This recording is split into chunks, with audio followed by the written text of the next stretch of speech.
नमस्कार मित्रांनो, लाडकी बहीण योजनेविषयीच्या अत्यंत महत्त्वाच्या अपडेट्स मी तुमच्याकरिता घेऊन आलेलो आहे। महाराष्ट्र राज्याचे उपमुख्यमंत्री अजित पवार यांनी लाडक्या बहिणींना एक मोठी खुशखबर दिली आहे। लाडक्या बहिणींसाठी अजित पवारांनी आनंदाची बातमी दिली आहे आणि ह्या योजनेबाबत अर्थमंत्री अजित पवार यांच्याकडून मोठी अपडेट देण्यात आलेली आहे। जानेवारी महिन्याचे पैसे महिलांच्या खात्यामध्ये कधी जमा होणार याबाबत आता अर्थमंत्री अजित पवार यांच्याकडून एक मोठी अपडेट देण्यात आली आहे। अजित पवार म्हणाले की माझी लाडकी बहीण योजना कोणत्याही परिस्थितीत चालूच राहणार आहे, काळजी करू नका। महायुती सरकारचा फोकस केवळ ह्यावर आहे की लाडकी बहीण योजनेचा लाभ गरजू महिलेलाच मिळाला पाहिजे। जी व्यक्ती श्रीमंत आहे, टॅक्स भरते आहे, नोकरीला आहे, त्यांच्याबाबत वेगळा विचार करणार आहे। पण ही योजना ज्या मायमाऊलींपर्यंत पोहोचायला हवी होती त्यांच्यापर्यंत ही योजना पोहोचवण्याचं काम महिला आणि बालविकास विभागाने केलं आहे।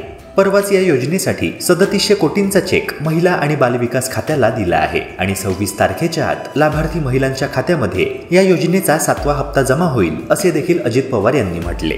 मित्रांनो, आतापर्यंत लाडकी बहीण योजनेअंतर्गत महिलांच्या बँक खात्यामध्ये जुलै ते डिसेंबर असे 6 हप्ते जमा करण्यात आले आहेत। तेव्हा आता जानेवारीचा हप्ता कधी मिळणार याकडे सर्वांचं लक्ष लागून आहे।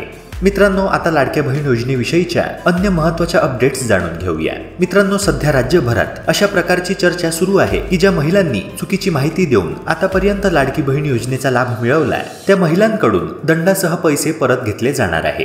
तेव्हा अशा 4000 लाडक्या बहिणींनी लाडकी बहीण योजनेचा अर्जच माघारी घेतला आहे आणि मित्रांनो, याबाबतची माहिती महिला व बालविकास मंत्री आदिती तटकरे यांनीच दिली आहे।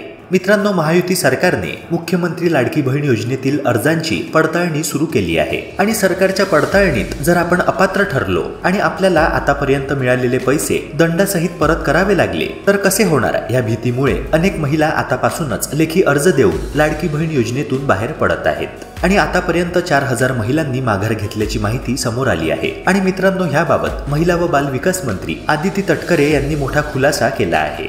मित्रांनो, तेव्हा शासनाने निवडणुकीच्या पार्श्वभूमीवर कुठल्याच प्रकारची चौकशी पडताळणी न करताच सरसकट अर्ज भरून लाभ दिले होते। महाराष्ट्रातून 2,63,00,000 महिलांनी या योजनेसाठी अर्ज केले होते आणि ह्यापैकी 2,47,00,000 महिला पात्र ठरल्या।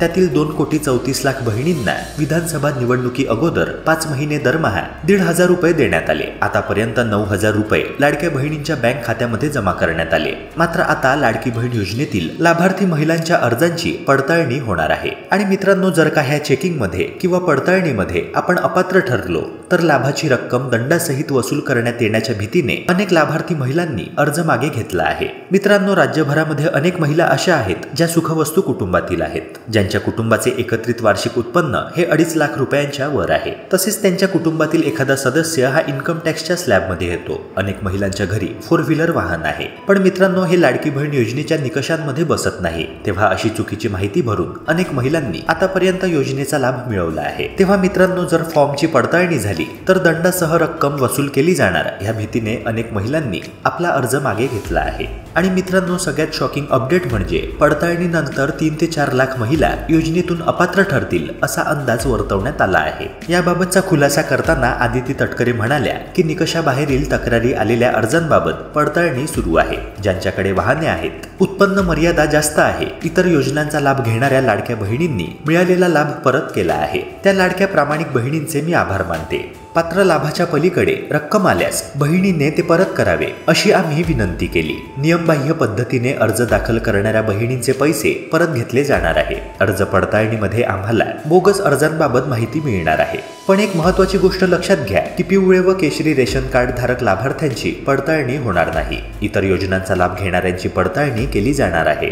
मित्रांनो, आदिती तटकरे यांनी देखील सांगितले की लाडक्या बहिणींच्या बँक खात्यामध्ये 1,500 ऐवजी 2,100 रुपयांचा हप्ता कधी मिळणार। आदिती तटकरे यांनी स्पष्ट केले की आम्ही याबाबत आधीही अनेकदा स्पष्टीकरण दिलं आहे। तसेच मुख्यमंत्री देवेंद्र फडणवीस, उपमुख्यमंत्री एकनाथ शिंदे, उपमुख्यमंत्री अजित पवार यांनी देखील या संदर्भात स्पष्टीकरण दिलेलं आहे। आता नवीन अर्थसंकल्प मांडण्यात आल्यानंतर महाराष्ट्रातील तमाम लाडक्या बहिणींना 2,100 रुपये देण्याबाबत सकारात्मक विचार करण्यात येईल। मात्र तोपर्यंत तरी लाडक्या बहिणींना 1,500 रुपयांचाच लाभ आपण देणार आहोत। म्हणजेच मित्रांनो, एप्रिल 2025 पासून लाडक्या बहिणींच्या बँक खात्यामध्ये 2,100 रुपयांचा हप्ता मिळायला सुरुवात होणार आहे। तोपर्यंत म्हणजेच मार्च महिन्यापर्यंत लाडक्या बहिणींना 1,500 रुपयांचाच हप्ता मिळणार आहे।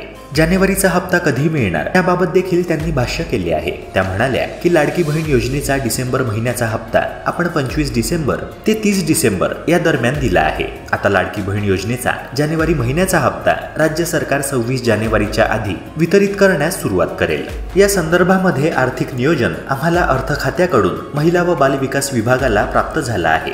त्यामुळे आता जानेवारी महिन्याचा लाडक्या बहिणींना लाभ देण्यास 26 जानेवारीच्या आधी सुरुवात करण्यात येणार आहे। मात्र तुर्तास तरी 1,500चा हप्ता लाडक्या बहिणींच्या बँक खात्यामध्ये जमा होणार आहे। लाडकी बहीण योजनेतील लाभार्थी महिलांना दिल्या जाणाऱ्या निधीमध्ये सध्या तरी कोणतीही वाढ होणार नसल्याचं आदिती तटकरे यांनी दिलेल्या माहितीतून स्पष्ट झालं आहे। मित्रांनो, जुलै महिन्यामध्ये सरकारने लाडकी बहीण योजनेची घोषणा केली। निवडणुकीपूर्वी सुरू करण्यात आलेल्या ह्या योजनेला संपूर्ण महाराष्ट्रातून मोठा प्रतिसाद मिळाला आणि ह्या योजनेमुळे महायुती सरकारचा महाविजय झाल्याचं बोललं जात आहे। फेब्रुवारी महिन्याचा हप्ता लाडक्या बहिणींना कधी मिळणार याबाबत देखील आदिती तटकरे यांनी स्पष्ट वक्तव्य केलं आहे। त्या म्हणाल्या की फेब्रुवारी महिन्याच्या हप्त्याच्या संदर्भात सुद्धा आम्ही तयारी करत आहोत। मार्च महिन्यात नवीन अर्थसंकल्प सादर होणार आहे, त्यामुळे जानेवारी महिन्याचा लाभ आम्ही 26 जानेवारीपूर्वी लाडक्या बहिणींच्या खात्यात जमा करणार आहोतच। फेब्रुवारी महिन्याच्या संदर्भात सुद्धा सध्या महायुती सरकारचं नियोजन सुरू आहे।